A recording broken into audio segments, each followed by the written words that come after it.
discussing something that I think is extremely important. We're going to be tending to the topic of the Great Reconciliation as part of our Lives in You, Lives in Me series. So it's going to be a slightly different panel discussion than what we're used to, but it is pretty much the same topic that we discuss periodically throughout the podcast and everything else that we stand for here at Building Africa's Future. So before we get into our introductions and everything else, I would like Marlon, if you can just kind of explain a little bit more about the Circle Series discussion. All right. Welcome, everybody. Compliments of the season. We are, it's the end of the year, and, I think we're here to just have a festive time, having a great discussion about unity. My name is Marlon Solomon. I'm the founder and senior project manager at Afro-American Culture Initiative, our partner on this Lives in You, Lives in Me series. And we're here today to celebrate the first day of Kwanzaa, which is an African-American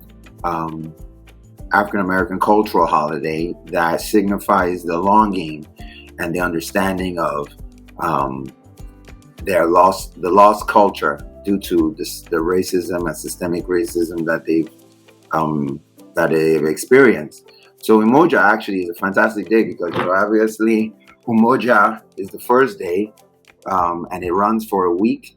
And Umoja means unity in Swahili, then followed by Kujichagulia, which is self-determination, Ujima, collective work and responsibility, Ujama, cooperative economics, Nia, purpose, and Kumba, creativity, and finally the last day, which is January 1st, Imani, which means faith. My organization is a nonprofit here in Boston. Our mission is to build cultural bridges in the African diaspora through education, technology, and travel. Primarily, we are a project management firm, and we design and build systems that build community, repair harm, and promote inclusivity. So in short, I'm going to talk to you a little bit about how we're going to run to the Circle Series. The Circle Series is developed to raise awareness for the principles of restorative practices, which they're being introduced into Boston public schools as a way to stem the classroom to prison pipeline. So today our interactions will be restorative, which means that we'll be thinking restorative. The way we talk will be all about building community, right? Repairing harm, and of course promoting inclusivity into our community, which is of course the basis of Umoja, Kwanzaa, right? So when we talk today, please, we'll go around. If it's not your turn to talk, please only spoke when it's your turn to talk. We ask you to speak from the heart, listen from the heart, and if you don't have anything to say, it's fine to pass. So let's have a great conversation. Very thankful for everybody being here.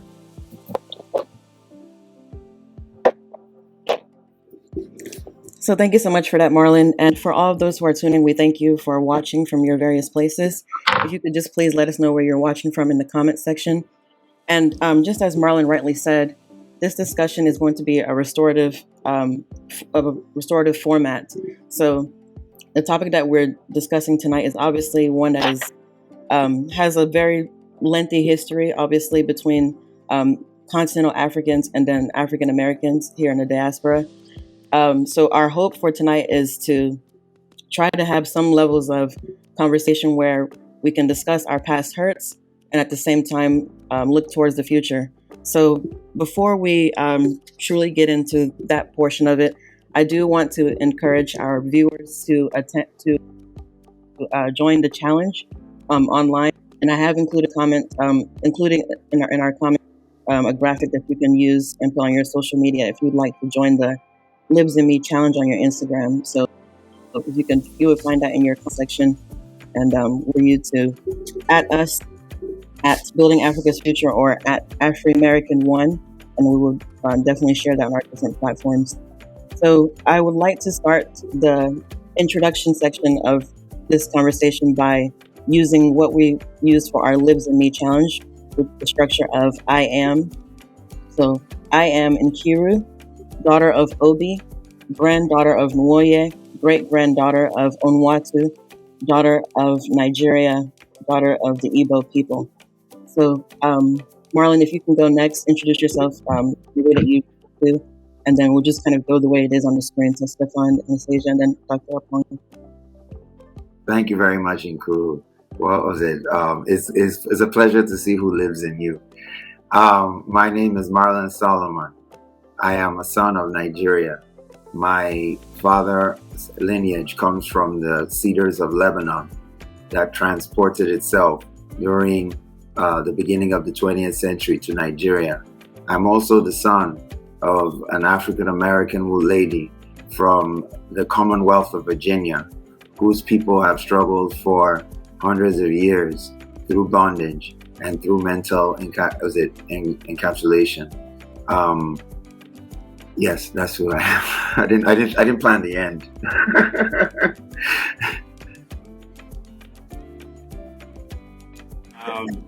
I was saying that obviously you can see my name there on the screen, but I am, as I just finished frying some fish, the descendant of some people that could sure make some food, could sure make some good food. I am indeed the descendant of Greers and Weathers, the Greers all the way back to the first ancestor that we have recorded history of in 1801 in the county of Charlotte, Mecklenburg.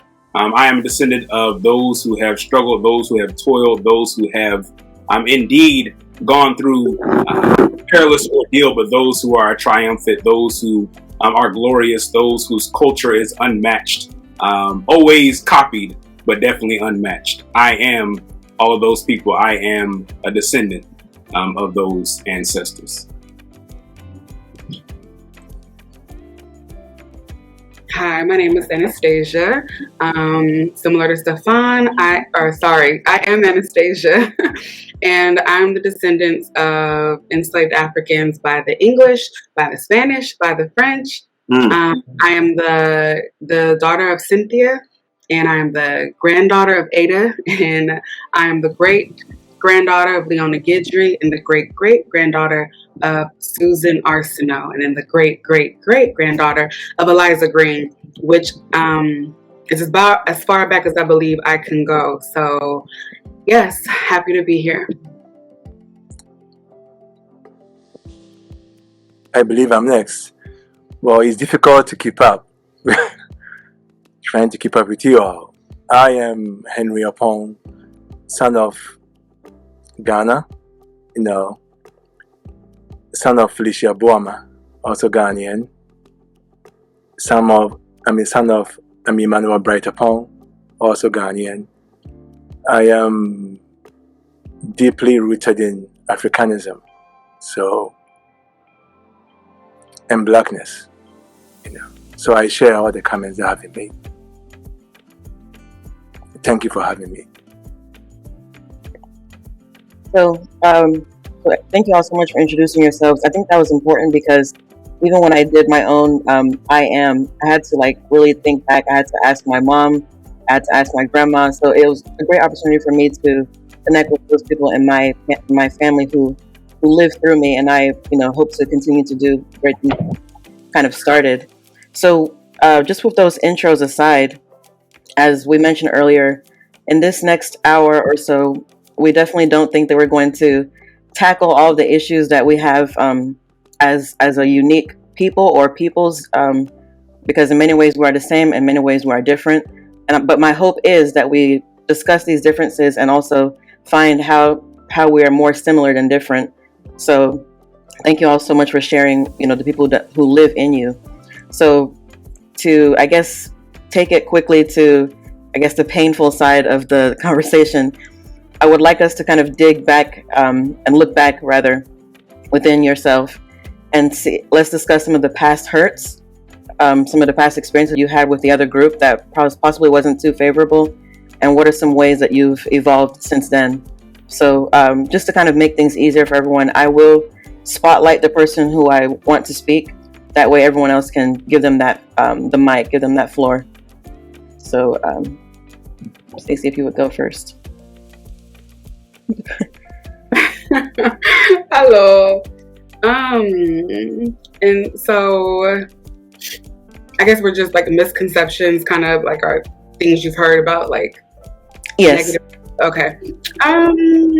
Like misconceptions, and also like your own personal experiences that maybe that you had in the past prior to now. Yeah. So awkward, or rather, I'm just awkward. I mean, I guess I grew up in East Oakland. And we were all pretty much African American. And if you weren't, we just assumed you were. We didn't have a huge Black immigrant population. So I didn't necessarily grow up and have any real tensions with Africans or Caribbeans or anybody, because, I mean, we didn't really know. They weren't there in large numbers. So I mainly grew up just being told about Africans from my African American family. The Africans don't like us. Africans think they're better than us.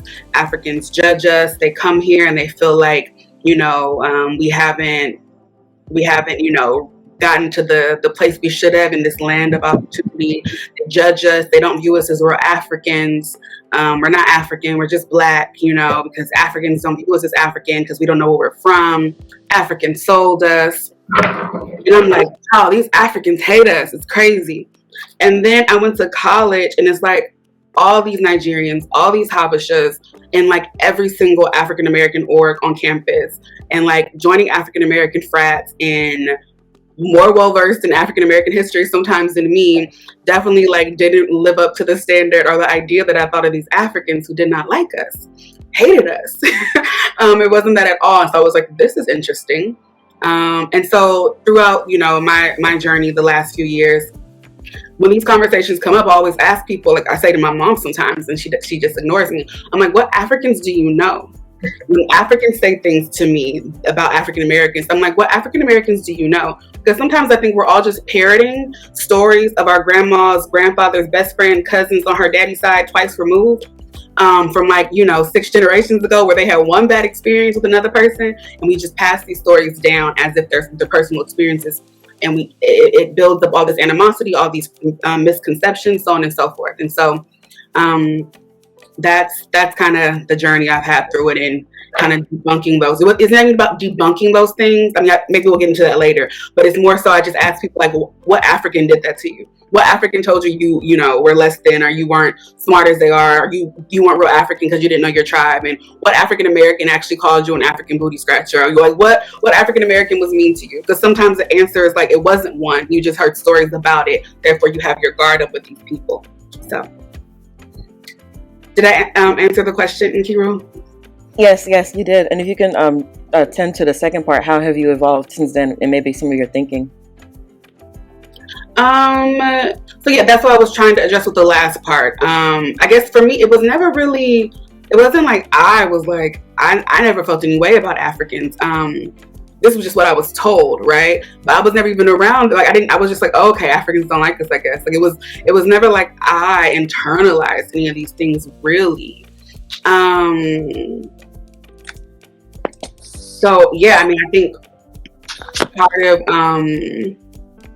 the evolution for me has been trying to challenge other African Americans. And because I tend to, I've been learning Igbo, which is a language spoken in West Africa. And so I'm around a lot of Africans, and sometimes they'll feel comfortable to say things to me about their own preconceived notions about my people. And so when I'm in that space with the continental Africans or diasporic Africans, I always just try to challenge it, like, well, why do you think that to you?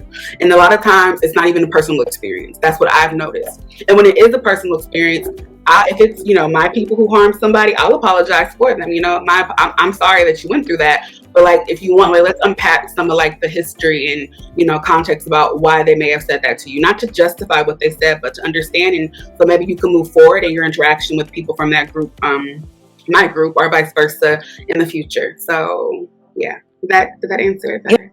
Yes, that was perfect. Thank you so much. Let's see, Marlon, you can take the next. Okay, thank you. Before I get started, please, if anybody has signed up for the Lives in Me challenge, to the DNA giveaway that we're going to do at the end of the hour, please signify that in any of the chats, so we can make sure that you are going to get in the raffle. All right. So the question: what are some past hurts or experiences that you've had with the other group, and how have you evolved since then? Well, for me, the other group is both other groups. I'm never ever kind of at home. I always make that joke because when I'm in Africa, I'm considered an African American, and when I'm in America, I'm considered an African. So that's always somewhat. I don't know whether it's hurtful, but it does feel discouraging to know that, like, there's this divide that I have to be on. And on one side, I'm, standing up for people that have just got here, and maybe they don't have the great understanding of the other group, so they say things that are hurtful. On the other hand, I'm also defending people who have been here for a very long time and are not understood, and the cultural loss and the cultural removal in the African American community is not completely recognized. So how I've evolved, obviously putting these kind of forums together to discuss some of these issues. This organization was started with this very Lives in Me program, and the whole idea was to bring my two sides together. So, I'm hopefully that we're doing that here. So, yeah. Excellent. So I have a very, a different approach to the two particular questions. So for me personally, similarly to what was previously said, I didn't grow up. I know people that did, but I didn't grow up with direct experiences of any hurt that I experienced from, as we say, continental Africans, or even others in the African diaspora that are not born in the United States. I didn't have those experiences in particular. My experiences were mostly, and Q, both of us being good friends, could tell you, my experiences have been relatively positive, great, if you want to say. So for me, this has always been something that I have tackled from the perspective of the things that have been told, the narrative, so to speak. I'm a big person about what the narrative is. And so the narrative that a lot of African Americans receive, of course, people have these experiences, and so that's kind of how it begins, but it's not completely or totally all there. So the narrative that a lot of African Americans receive about continental Africans and others in the diaspora is certainly that they view themselves as superior to us, that they look down on us because we have not, quote unquote, reached a certain level of whatever that's supposed to look like, reached a certain level of success here in the, quote unquote, land of opportunity. And I'll be using quote unquote a lot because it indicates the way that I feel about some of these things that are said. So quote unquote, the land of opportunity. They have opinions about that. And the narrative on the flip side of for a lot of Africans is just that these are lazy people in terms of African Americans. These are lazy people. These are people that, are this and that. They are, they're not seeking to do better or anything like that. And then let me backtrack. For African Americans as well, you kind of get and if you live in Africa, you're living in famine and intense poverty and just all the worst kinds of things that human beings can experience. That is another view that some African Americans have. But again, it's a narrative, and so I go back to the simple fact that where does this narrative come from? And I think the thing that we have to address, and the elephant, so to speak, in the room is white supremacy. These narratives don't originate with us as African Americans. They don't originate with continental Africans. These narratives have been supplied to us through the mechanism of white supremacy that is unfortunately the governing way of thinking, systematic way of being that is present in the United States, which is of course considered the global superpower. And so that is one thing that takes place. And as far as any evolution of my thinking, that was the evolution of my thinking in terms of where did this stuff come from, because I never understood the divide. Aside from the experiences that some people have of encountering people who think they're superior to them, or encountering people, if you're an African, who think that you were starving over where you came from before you came to the United States. Aside from those experiences, this narrative, I grew to accept and understand that this narrative was rooted, that both sides received, so to speak, is rooted in white supremacy. And another thing that I wanted to say in terms of, how this has kind of evolved for me, is just in the idea that for me, one thing that I have encountered is the idea that African Americans don't have a culture, or we have a lost culture. Certainly that is the case. Those who were brought here through the transatlantic slave trade on ships certainly they lost the culture that they previously had, or in large part that took place. Now there is scholarship to suggest that a lot more was preserved than what we might think, or what has been told to us.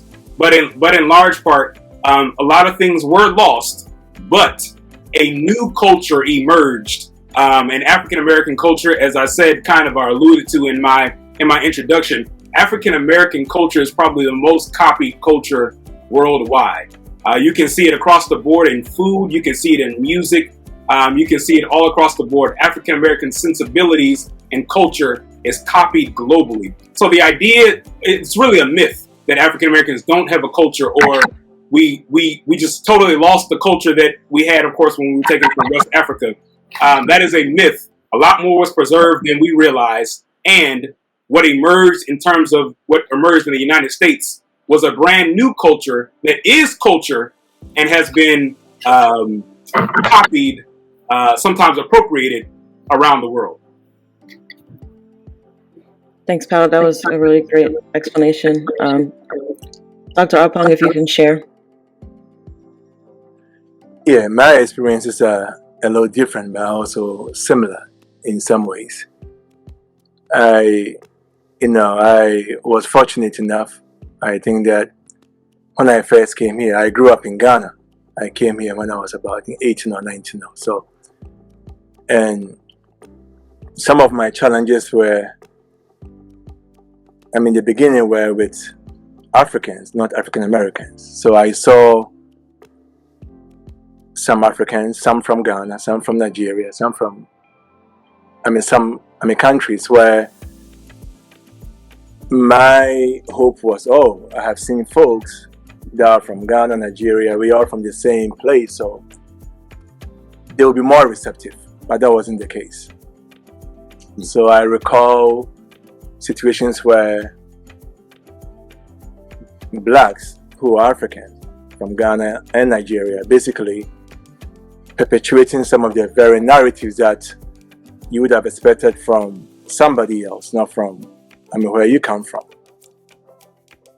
And also, over the years, I also ran into things that were more around what children have been taught. So I recall some of my students, over the years, using words like African booty scratches and those things. And then you cannot blame the children because either they saw it somewhere else or some of those things were instilled. But my ideology was always very clear. I always saw blackness as those who are black. So I never had any thoughts around the separation. So before I even came here, I saw black folks as just one entity, one group. So blacks in Africa, Jamaica, Haiti, America, everywhere else. So it was just a clear understanding about blacks are blacks. So I had no reservations about African Americans. I knew they were one of us, knowing that they happen to be kind of the word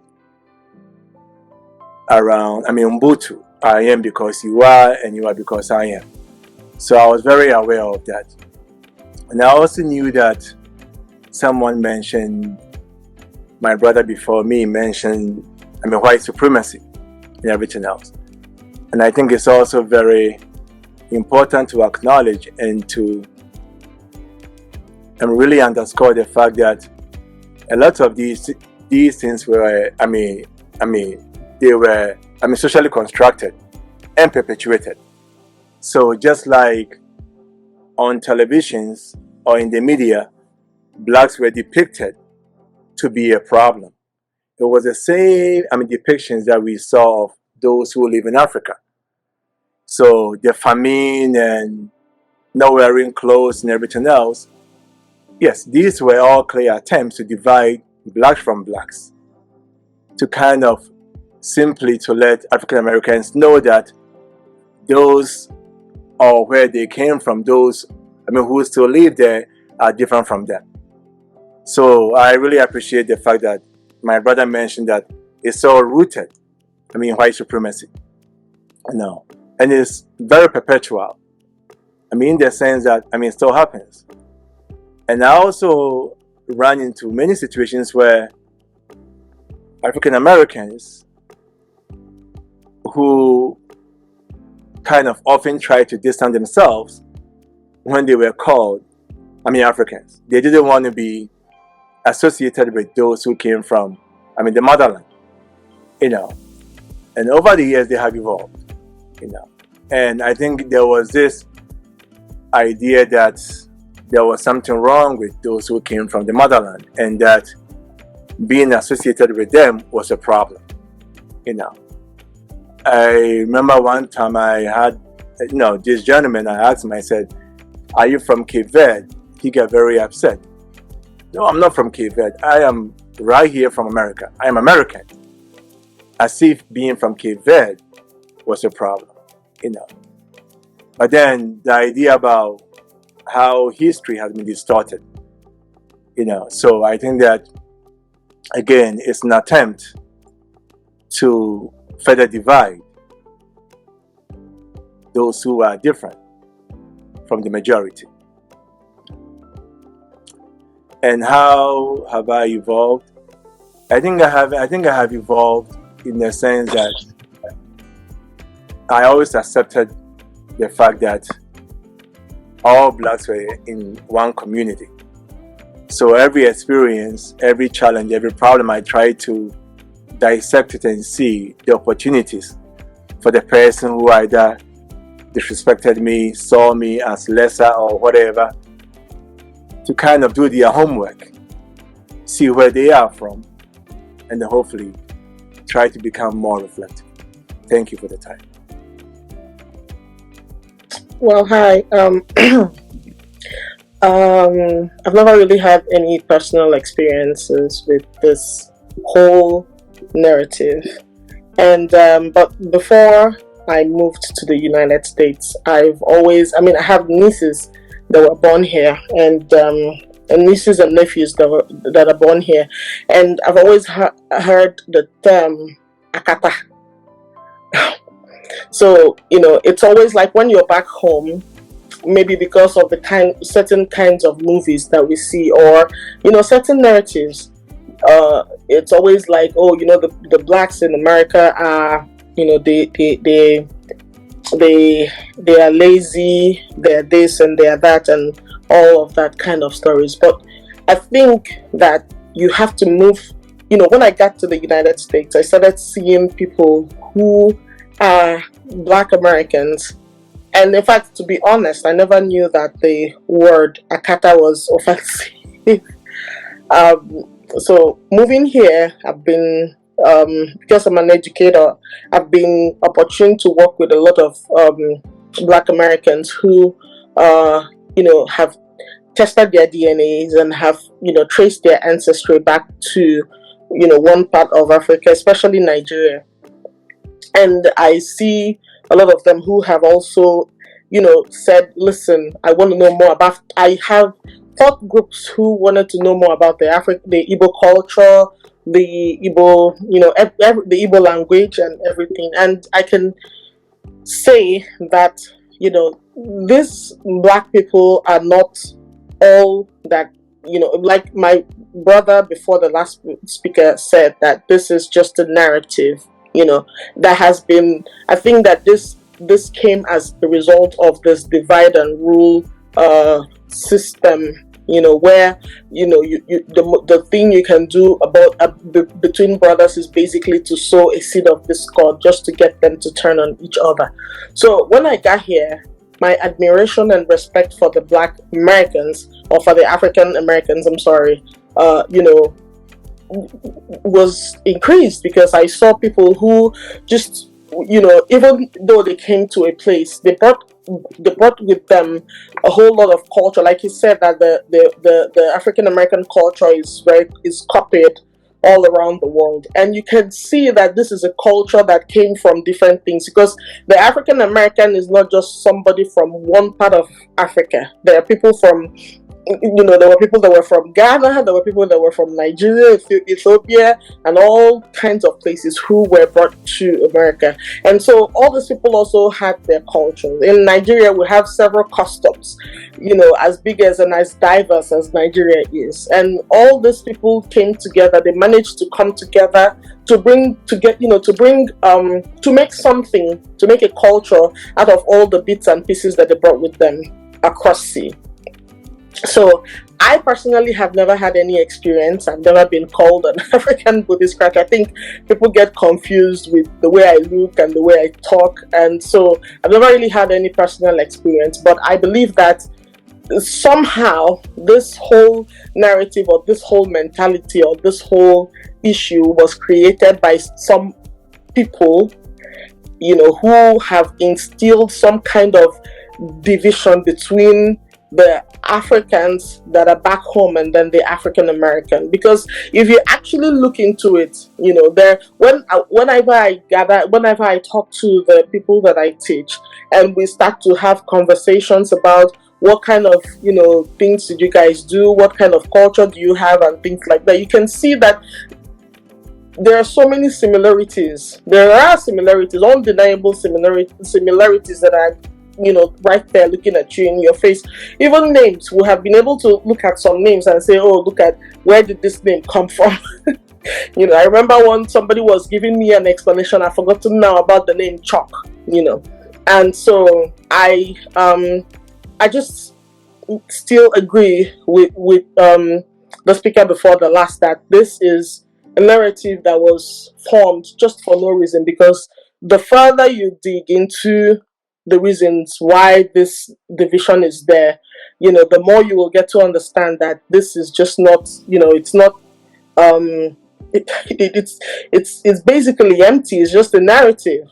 Somebody was saying that some people have not even had this experience before. It's just a story, that they heard, a story that they heard, or something that somebody told them that they experienced, And so this is, I feel like it's not just between the African American and the African American and the Africans back home. I feel like basically the Black man has this issue, because back home, where we have the issues of the caste systems and all that kind of stuff. If you also investigate further, if you go back home and investigate further, you will also find out that some of these things are just narratives that are put out there. If you actually do thorough investigations, you will understand that there is really no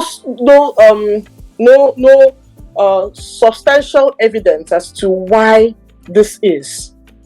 So that is all the much I can say. Thank you so much, Chi. That was really a good explanation.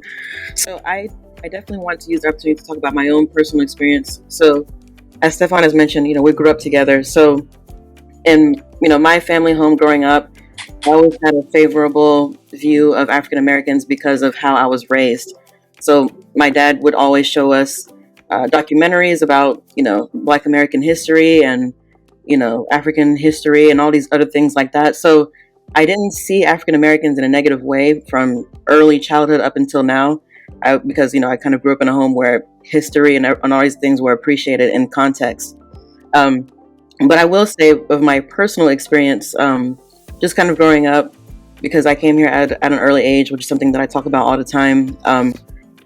I think for many young African children who grew up in the 90s, early 2000s, they have a similar experience. If you're coming from Africa and then you grew up here from an early age, not so much for the kids who are being born here now, like let's say kids who are born, like let's say someone who grew up here and then I have a child, their experience will be drastically different from mine, being that I was born, back home on the continent, then I came here, and then my parents were obviously, deeply socialized as Nigerians or as African people.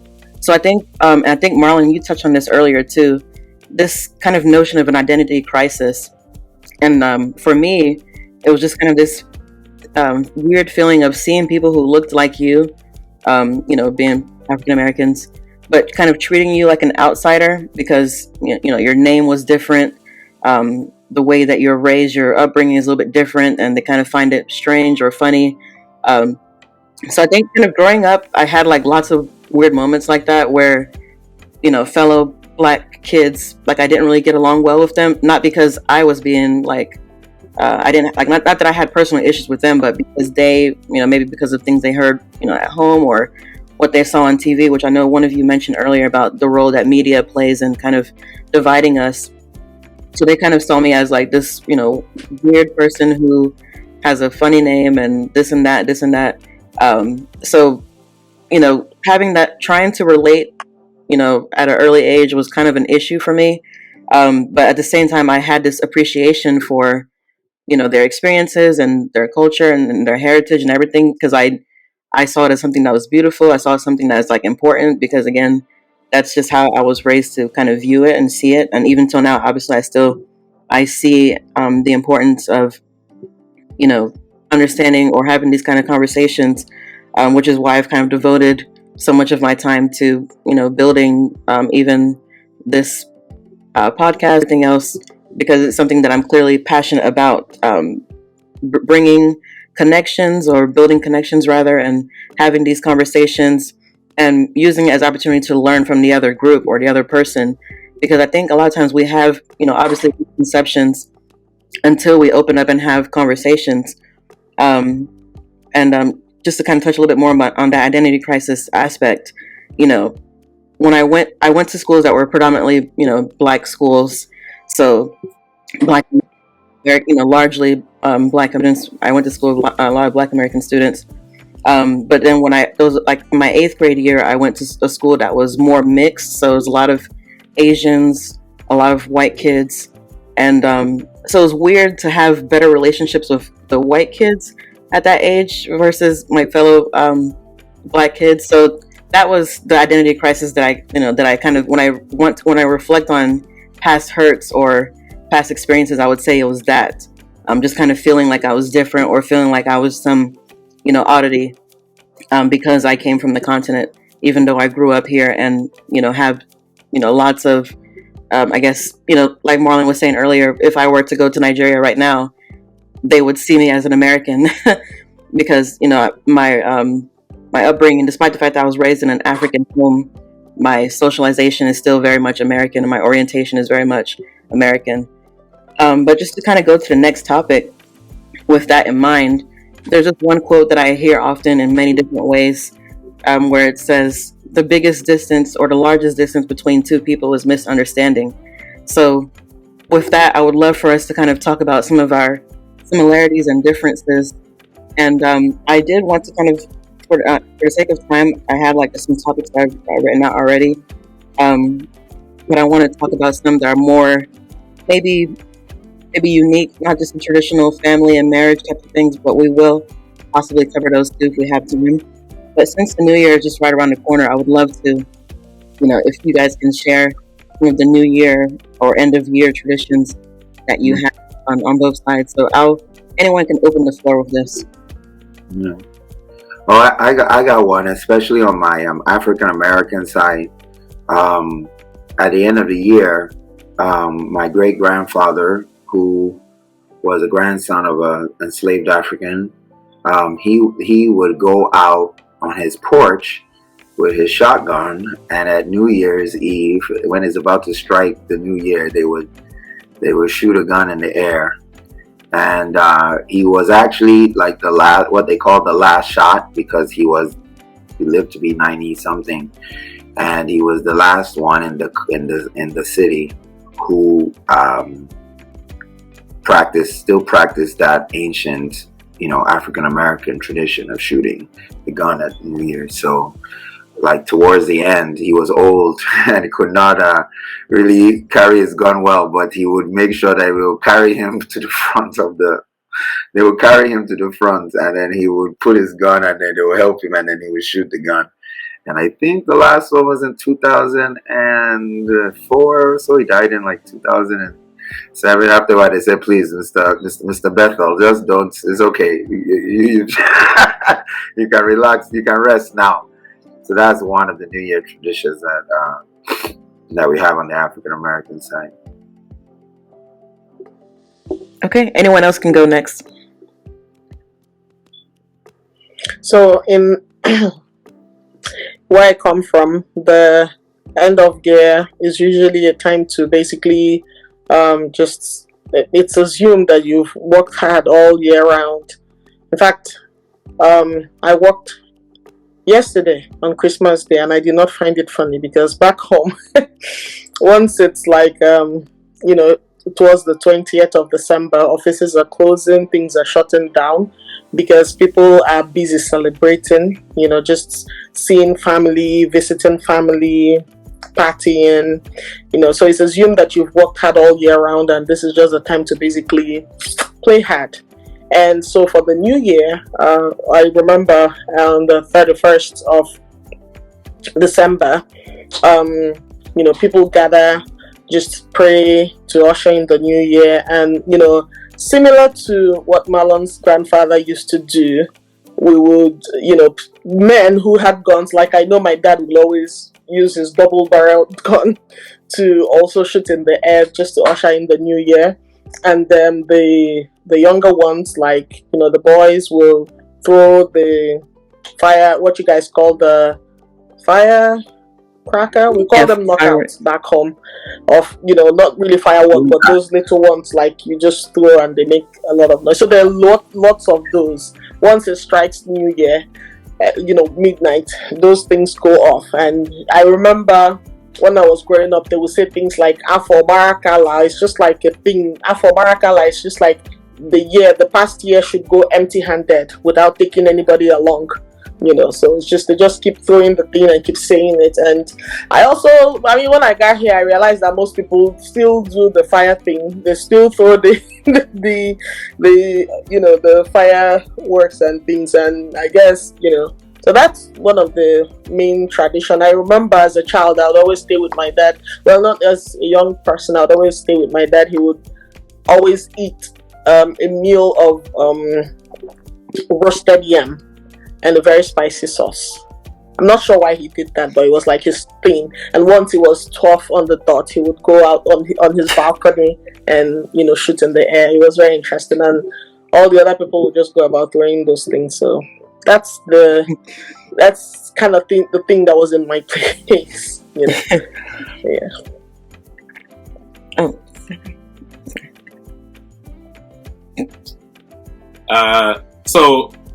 First I want to answer a question that you put in the chat, in terms of Black Americans or African Americans, which term is preferred. So I don't use the term Black American, but I don't care either way between Black or saying African American. I use both interchangeably, especially in writing that I do. So I'm somebody who uses them interchangeably and is okay with both Black and being called Black or being called African American. But to answer the question about New Year's celebrations, one of the things that I find that of course all African people of the diaspora have in common is that we are very much food-oriented people. In our culture, it's baked into like who we are. And so a New Year's tradition for African Americans or Black people in the United States is commonly to eat black-eyed peas and collard greens, especially if you're from the South. black eyed peas and collard greens as a New Year's meal. So you would, on January 1st, that's what you would be eating. Obviously, after the New Year has turned over.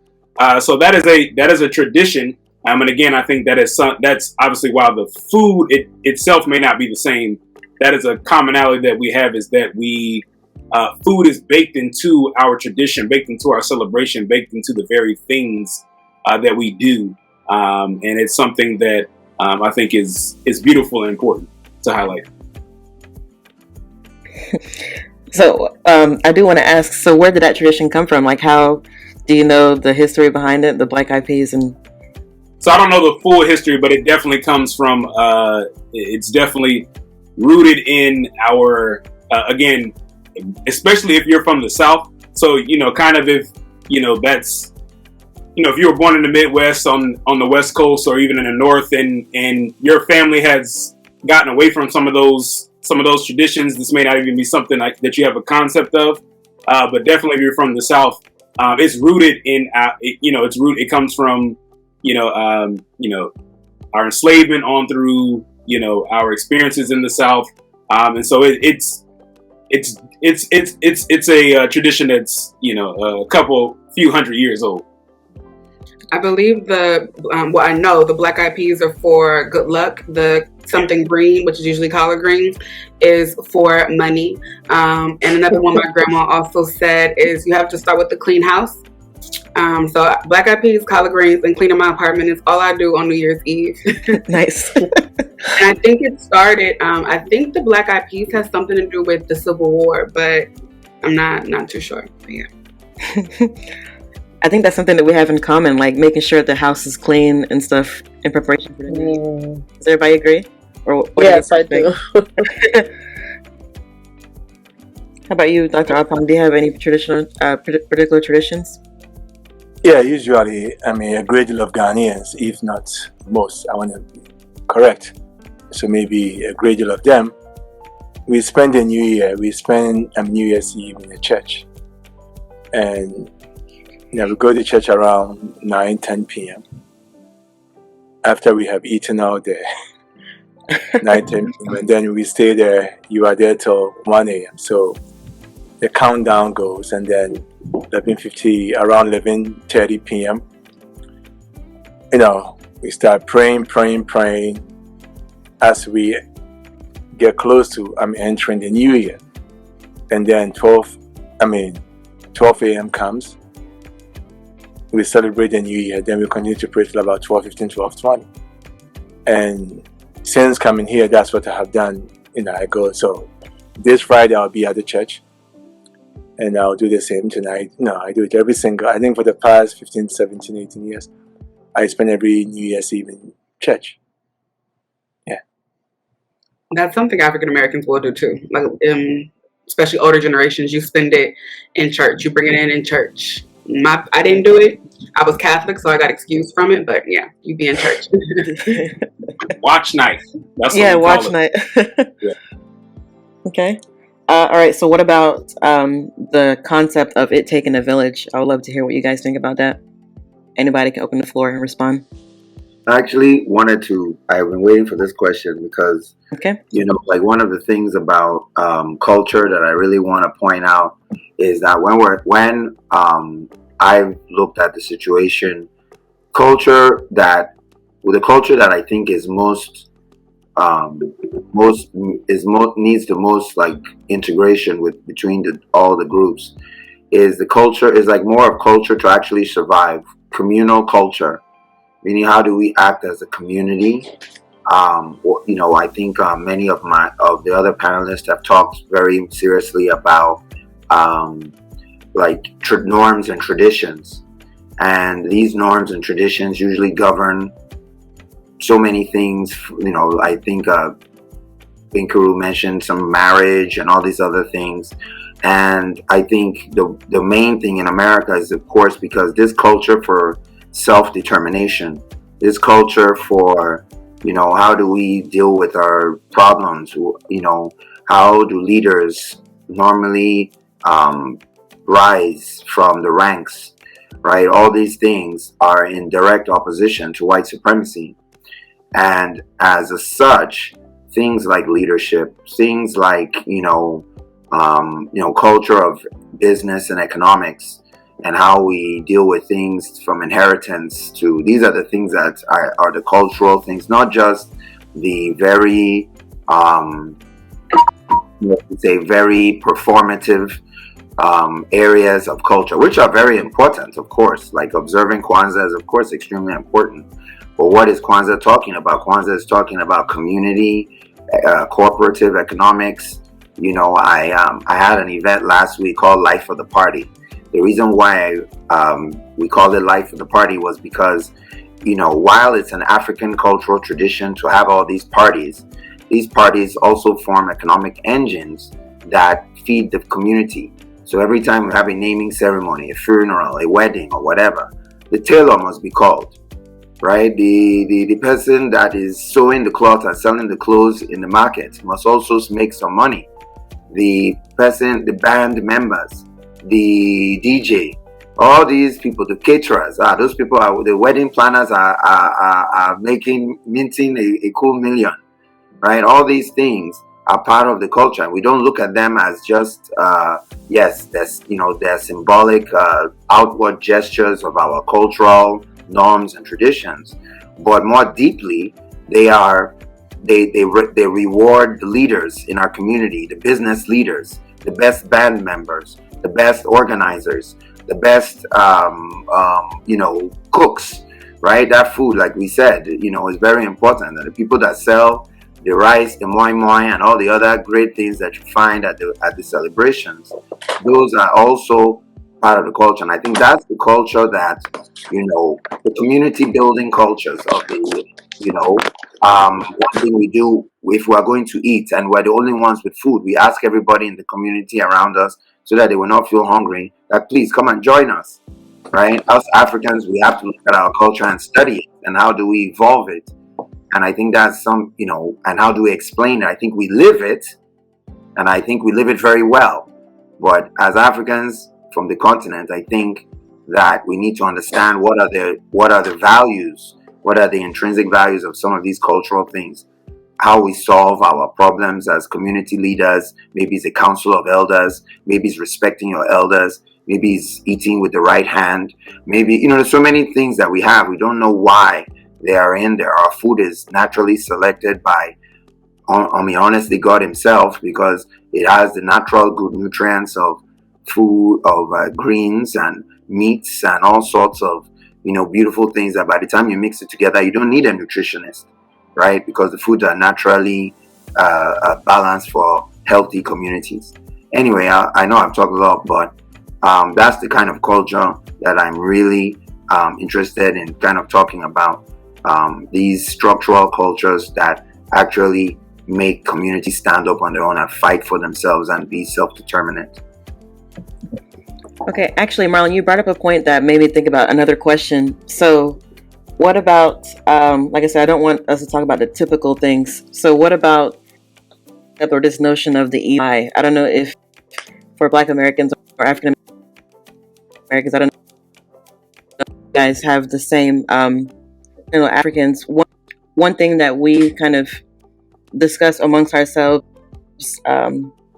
or like, let's say, for example, a woman who's pregnant, or let's say you have something exciting happening in your life, most people would advise you not to tell others about it, or not to post about it, or not to announce it ahead of time, because they're afraid of some evil person or evil group of people in what we call our village, our hometowns, back home, like this kind of mystic group of village people who.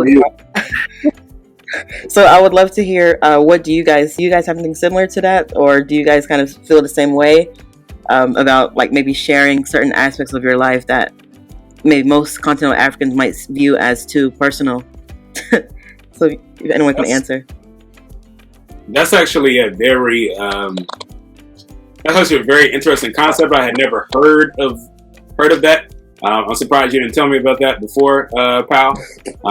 But that's interesting to me, because there is this notion in a lot of, and I wasn't not sure where it comes from, but there is this notion in a lot of African American families that so not necessarily with the exact example that you're talking about, but you keep your business in house, and so sometimes that's good business, sometimes that is the not so good business that we don't want people, that people don't need to be up and knowing what we have going on. But again, sometimes it is good things that people want to or families I have discovered want to kind of hold on to. But even taking it a step further than that, for a lot of individuals, and again, this is more so where I don't know where this particularly comes from, but it might have some resonance or some roots that we might not have, once again, as I was alluding to earlier, we might not realize was preserved. But like a lot of people say, don't, how do I want to put it? They say don't tell it. So say it's a job promotion that you're up for or something like that. That you might be on the cusp of getting. Don't announce that to the world before everything is like finalized, before all the I's are dotted and all the T's are crossed, all the chips have fallen. Don't put those things out there. Before again it's completely solidified, and so that is a concept within. Like I said, I don't even necessarily want to say so much in terms of just African American culture, but that is certainly a cultural thing that I have encountered, is that you don't, with certain things, you kind of hold on to them until it's fully realized, or else something out there might block it or prevent it from happening. So there you go.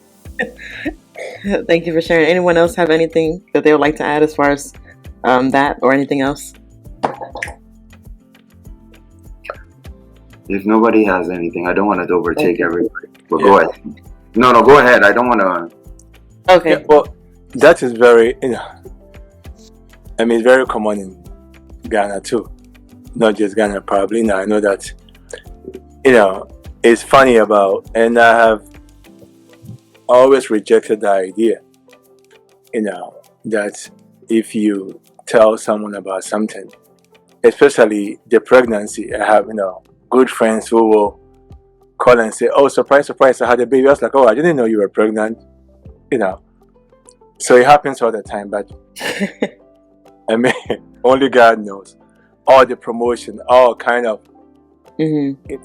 but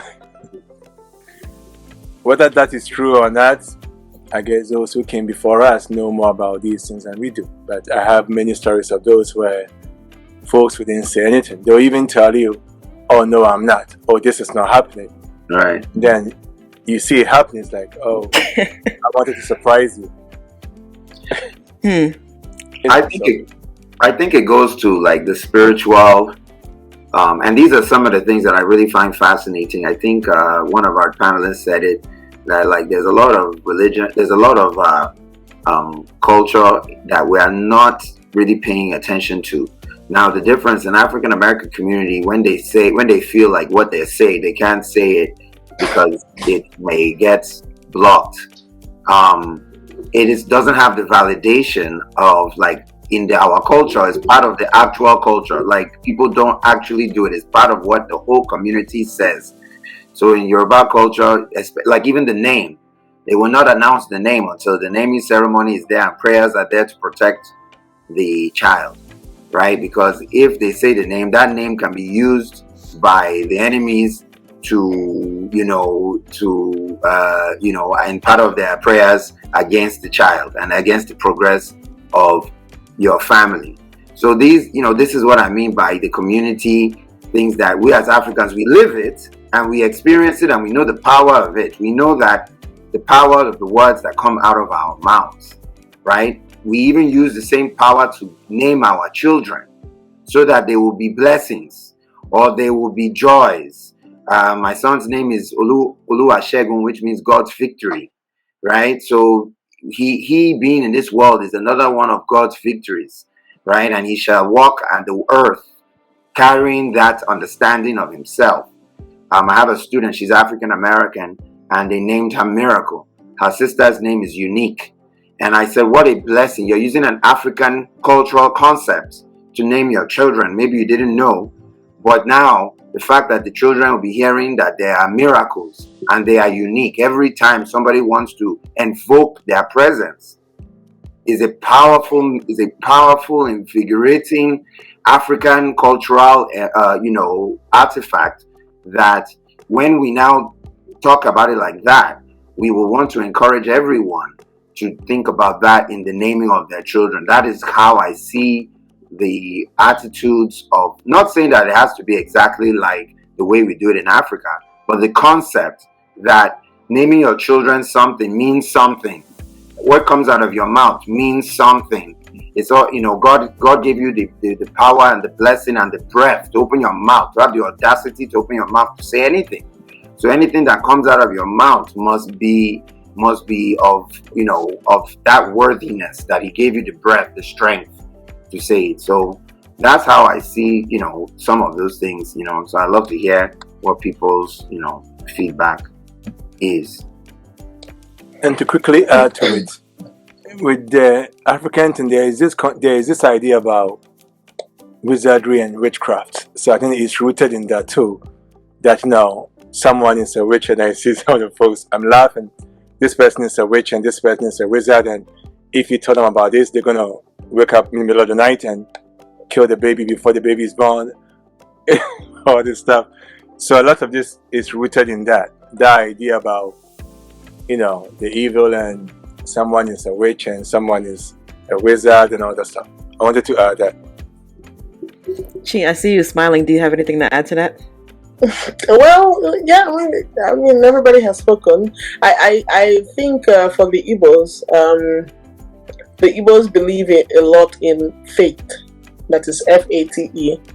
And they believe a lot in destiny, and they believe, a lot in the Chi, or in the gods. And so Igbo people also believe in, words, or how powerful words are. And not just words, and how powerful thoughts are, So you have Igbo sayings like Onye kwechi ekwe, basically meaning that if you agree, your God or the faith or your destiny will agree with you. So I think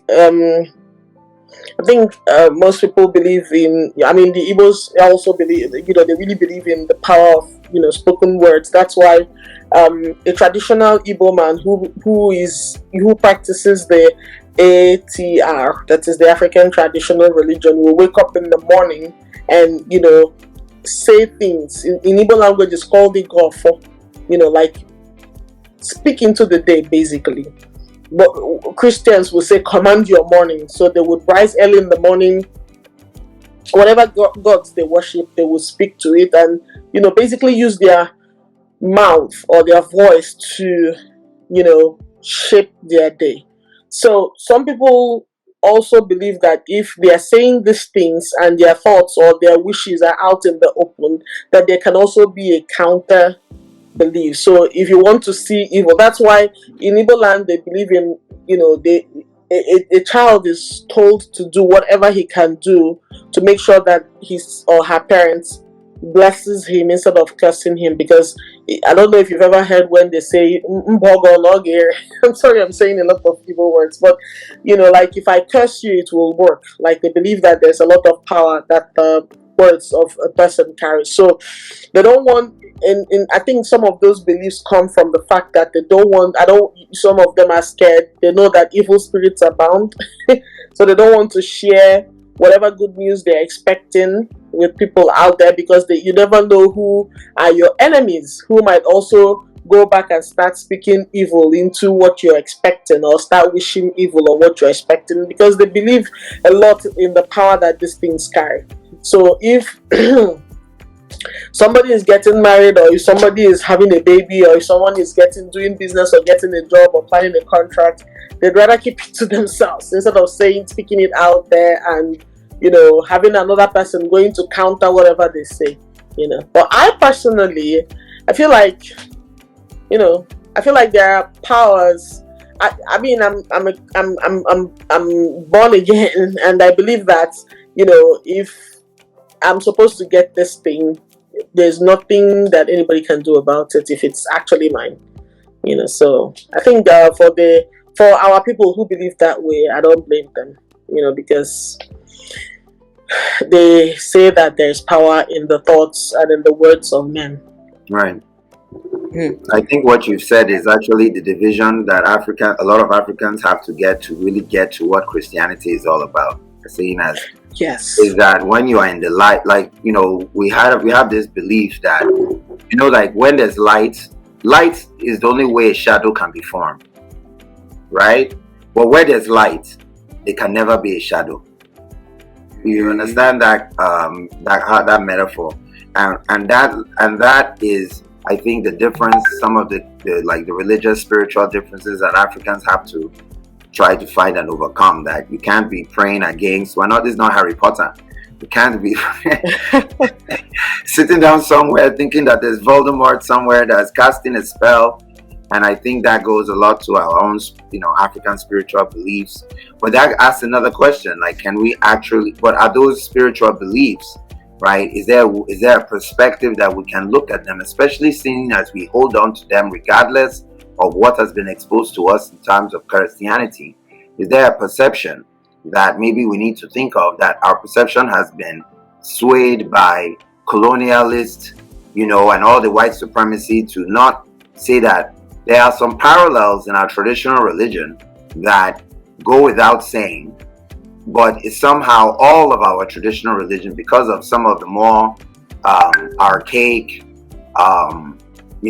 there are archaic things. I'm not going to say there are not archaic things inside our traditional religion, but the vast majority is very in sync with Christianity, right? The vast majority of thought patterns and treating your people right, and proper times of life, when you get to become a woman, when you become a man, all these basic principles all form from our religion, no matter how you want to, whether it's whatever we feel is good for ourselves. Okay, we tell our kids to go to school, we do all these kind of things that we command the day, all those things. Like you said, there's a parallel in Christianity. Christianity calls it this, right? We have the same thing.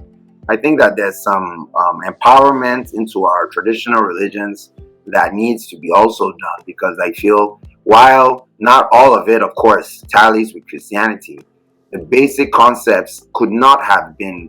In fact, isn't that where God existed first? Was in Africa, right? Because we are the first people that thought of Him. And not saying our religions they're older and they need some obvious revisions. I'm not going to say that it's human sacrifice and all these other things need to be addressed, followed. Of course not. But I do believe that to condemn and kind of make it seem as if every pattern of our spiritual makeup as Africans is tainted. I mean, the Romans were worshipping Juno and Jupiter, the same Roman Catholic Church, in 300 AD. That's when the king turned into a Christian. So, Marlon, yeah. Marlon, just for the sake of time, because we have about 15 minutes. So, Stacey, if you could just give us what you wanted to say. Sure, Father Marlon, thank you. So I was just going back to the question. Chinwe she was hitting some points, and I think trying to keep it short, and kind of what Marlon was talking about too. I think for the African American, there is this cognitive dissonance and this split between being indoctrinated and forced to be Christians and actively identifying as that today, but never having really let go of those old forms of spirituality. And I think so many generations probably converted for faith, but then their children were raised in that faith, but also raised with aspects of this other faith, but now also like truly identifying as Christian. And there's like this this weird split. And so I was thinking about it when you asked the question about the evil eye, and I was like, no girl, we ain't got that. But then when I heard y'all talk about it, and Stefan included, and then of course Chinwe, I was like, oh, like yeah, we do. Like my grandma will always say, like, you know, she says, don't let your left hand know what the right is doing. And that's the quote from the Bible, but she never means it in the biblical way. She means like, don't tell somebody else what you're doing. Like, don't tell people what your plans are. You know, if you're about to interview for a job, you know, somebody say get a contract, you know, don't tell anybody, baby. But I always assume it's because like they might try to, you know, do something to thwart that. But if you think about it, like, what is Tyrone up the block going to do to stop my contract, right? Like, there's nothing in the physical world Tyrone can do to stop me from passing my test or getting to college. So the only other thing she could be referring to is like in this spiritual type of sense, right? Even though it wasn't said like that, that's kind of the only thing you could be possibly talking about, because some of these things, there's no other way somebody could negatively affect them other than that realm. But we don't even think about it like that, right? And so I think that's also the issue sometimes in just analyzing our own culture, how we think about things. We don't think about it in the full spectrum, you know. But so, yeah, I think that concept definitely exists. But like with many things for us, they don't have names, right? We don't call it the evil eye, or we don't call it this name. Those concepts are there. And like somebody else mentioned, it makes sense because we don't come from one tribe. You're not going to see Igbo culture in my culture. You're not going to see Ashanti culture necessarily, because, I mean, there's like probably hundreds, if not thousands. No, there's definitely thousands of tribes that came here, right? And so you're going to see this amalgamation of overarching African cultural principles, as opposed to, you know, Odenani or Yoruba. You know, you're not going to Congo necessarily, because America was so vast and there was so many different slaves. But these concepts, they definitely still exist. So. I love that. I love that. Thank you so much. Stefan, if you could give me one moment, I just wanted to just acknowledge the time. So we do have about roughly 12 minutes, and I do want to be sure we get to this next segment. So again, as this conversation is on reconciliation and about, you know, acknowledging the other side and hopefully learning from the other side, I do want to ask this question, or see if everyone can kind of respond. What is one thing that you admire from the other group? And then what is one question that you may have? So, Stefan, if you can go first for that one.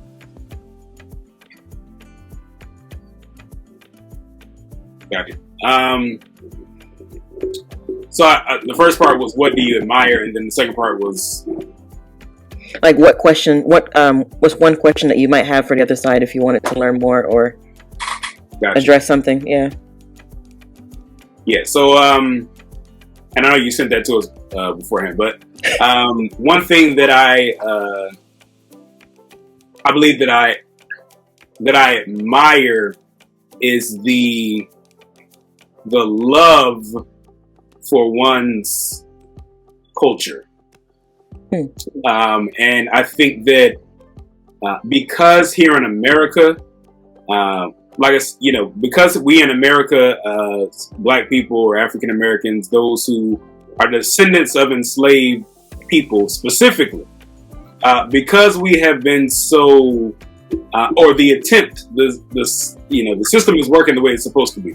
Because systematically we have been told, or, you know, they have tried to tell us and tried to have us believe and take that on ourselves, that of course we are inferior, that we look inferior, that our way of speaking is inferior, that our intelligence is inferior, that our culture is inferior, even though you copy it, even though you steal it and make it your own, and less good than what than what it is over here, particularly with music and food, and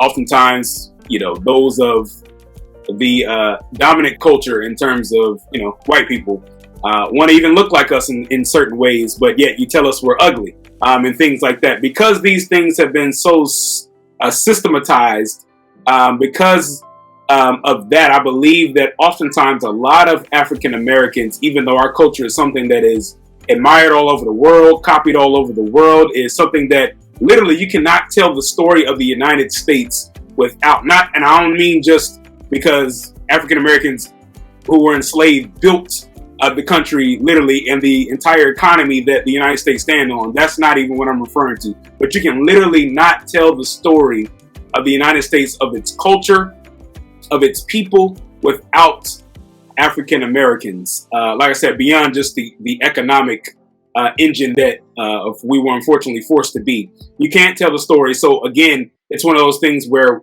sometimes we don't value our culture as much because it has been told to us that you're inferior, that this is inferior, that this isn't right, that something is wrong with you, that blah, blah, blah, blah, blah, that white is right, that this is good, that that is bad, white is good, black is bad. Because that has been continually perpetuated to us, oftentimes some of the cultural appreciation is not always there. And so I think the self-love that comes from the appreciation of your culture is something that I admire. I don't really think I have a question at this time. Maybe you can circle back to me once others have answered, but I don't think I have a question at this time.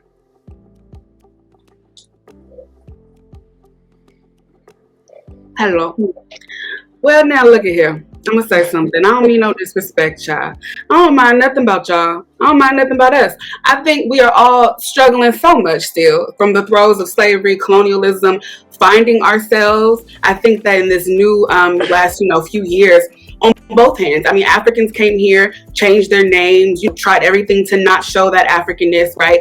African Americans have a similar thing of assimilating. I feel that for at least people in America, right, which I can really talk about, we are all still internally battling with being our authentic selves, and living in that space and being okay with that space, and also being able to be our authentic selves and understand that that doesn't mean we have to live as we did in 1600. So I love us. I love all of us. I really do. But I think that I think in so much what a lot of us have done is survive, and I want to see us thrive. And I think that that sounds really corny, but I mean that. And I think that to get there, this reconciliation is such a big part of that, because that requires cultural strengthening and rebuilding, and economically, politically, spiritually being aligned to actually have some kind of political power. These cultures are all great, fun and dandy, I guess, but like we being effed over in the entire world. So I don't really have nothing I love us, but I ain't got nothing to say I admire per se. Don't mean I don't admire anything. I'm really that's all I got to say. Fantastic. No, that's the way you talked about it. Yeah, I don't have any question. I have nothing but appreciation for my black brothers and sisters here. So I think the only thing I would say is, let's continue to work. Together. Let's see each other in each other. Let's continue to understand that we are a direct consequence of each other's existence, vice versa. Right. And let's not lose sight of that. The more we focus on it and not lose sight of it, we will hopefully get to that place that we are all trying to get to, which is there's really one blackness, not African American. It's just one, and we have to hold on to it. That's powerful. Marlon? The thing I admire from both groups, I admire the strength and faith in God that the African groups have, and how the positivity, and on the African American side, I just admire the resilience, the beautiful resilience, the powerful resilience that has paved the way for all of us to be here today in America, enjoying the rights that we currently enjoy. The question I have for both, because I'm looking to everyone, is everyone as equals, everyone as people of African descent, is how great are we? Okay, how great do we realize how great we are? And I feel that the greatness will come as we begin to disassemble the construct that keeps us apart, and learn about the culture that binds us together. Everything from the big to even just the evil, the side evil eye. Let us understand. So yeah, that's my. Okay, thank you, Marlon. Well, I will say, I guess, one thing that I truly admire about our African American brothers and sisters, our Black American brothers and sisters, as I think everyone has pretty much alluded to, the strength and the resilience of you all as a people. Obviously, the history is a very deep one, but just the fact that you all are able to kind of bounce back despite all the different challenges that are thrown your way repeatedly, I think it's a beautiful thing, and it's something that I truly admire and respect a lot. And I think one way that we can kind of work towards this idea of reconciliation, which will be our final question before we kind of round up, is being sure that you speak up for the other person when they aren't around. And what I mean by that is whenever you are in your groups with, your fellow Black Americans, African Americans, or your fellow continental Africans, whenever certain discussions come up that are negative, about the other group, what do you say in those moments? Are you laughing along with them, or are you trying to shed light on history or provide a different perception as to why maybe things are, and kind of educate? And that's something that I'm obviously very big on. It's something I've been very passionate about, for so many years. Just because, again, like I keep continuously mentioning, my upbringing and how, like, my dad was very intentional about exposing us to a lot of Black American, African American history. They came before Columbus, all these really deep African centered, African focused, African American focused documentaries, the library of books that he had, always kind of praising African Americans and their history and their culture and their contributions to this country and the world at large. And just, I want you all to know, all the African Americans who are listening and viewing this, that I personally appreciate you all for, all that you have done for us on the continent, because we can't, a lot of the opportunities that we have as African immigrants who are living here, it's because you guys paved the way. And I know you guys don't hear that often enough. So I do want to let you all know that, I, as a person, I appreciate that. So to the topic of reconciliation, which again, this is just one day. This is not this is not something that we can target all at once. But on the topic of reconciliation, is this at all possible between us two as our groups? We haven't even included other people in the diaspora. We're just talking about African Americans and continental Africans. So between these two groups, and obviously, it's not a monolith. We all have our different experiences. Is this idea of reconciliation possible? And Stacey, I believe you mentioned this earlier, that things are getting better. Obviously, like, I think social media has a very significant role to play, even with, everything from the beginning of the pandemic with George Floyd and everything else like that. So many continental Africans started to view themselves as maybe the same way that an African American would, that if this could happen to this person, this can also happen to me. Like, that idea of, Black American versus African, continental African, at the beginning of the pandemic, and I think throughout the pandemic, many people's hearts and minds were changed on the continental African side. So just kind of put that into perspective. So again, to the question of reconciliation, is this possible and what will it take? So Marlon, I'll give you the chance to go first. Everyone, please, just 1 minute, then we'll round up. I definitely think reconciliation is possible. I just think that it takes people, really like digging deep on both ends to make the effort. We all know what the problems are, to divide and conquer. We all know that there's cultural loss. We all know that there's also cultural misunderstandings and even cultural misperceptions, especially on the African side, on the effects of colonization on their communities as well.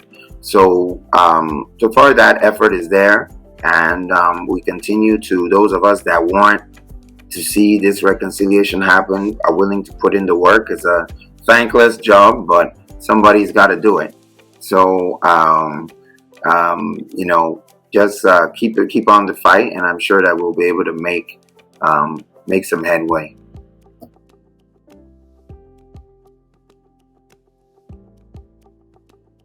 Spotlight's on me. So I definitely believe that, where there is need for reconciliation, that reconciliation is possible.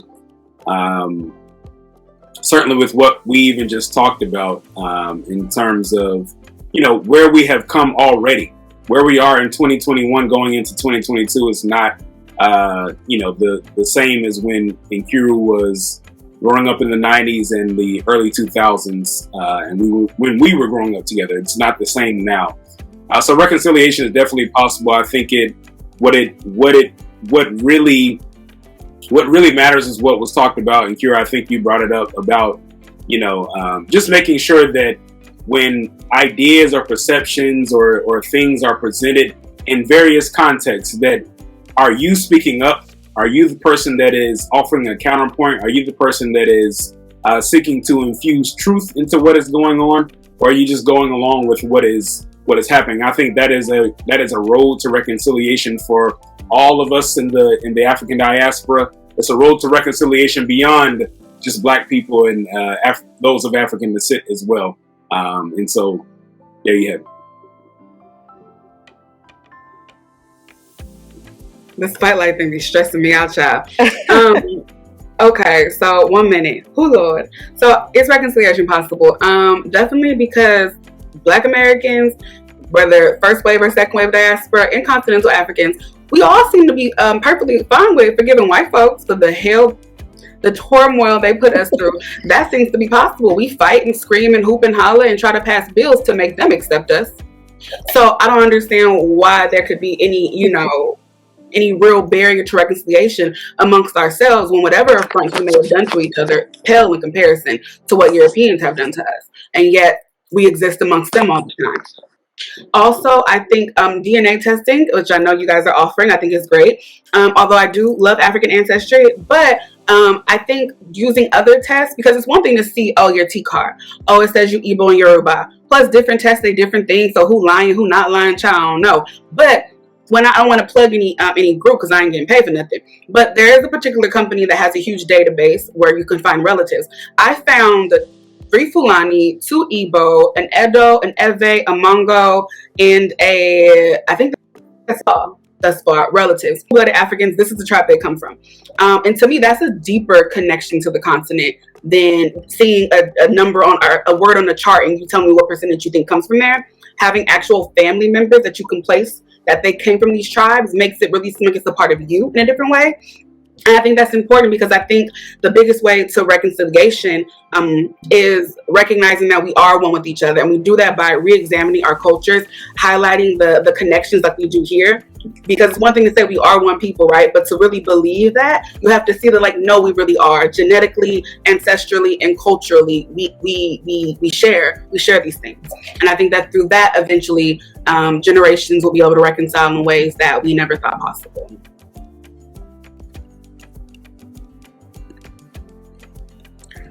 Yeah, I think it's beyond possible.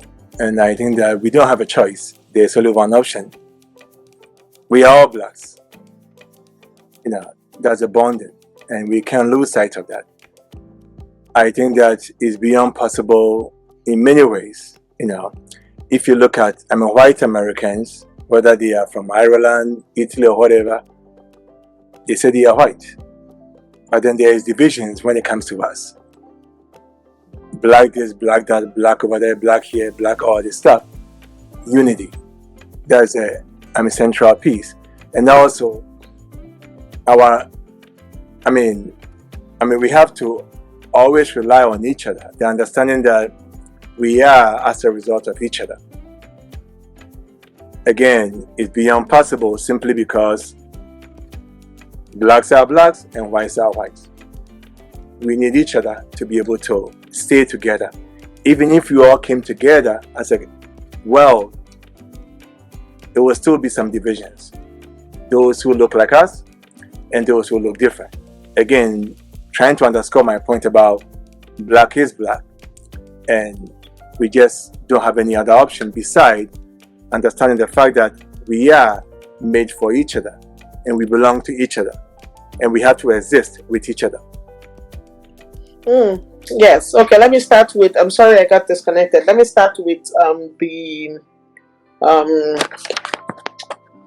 the admiration that I have for the other group. I think what I admire the most is the resilience and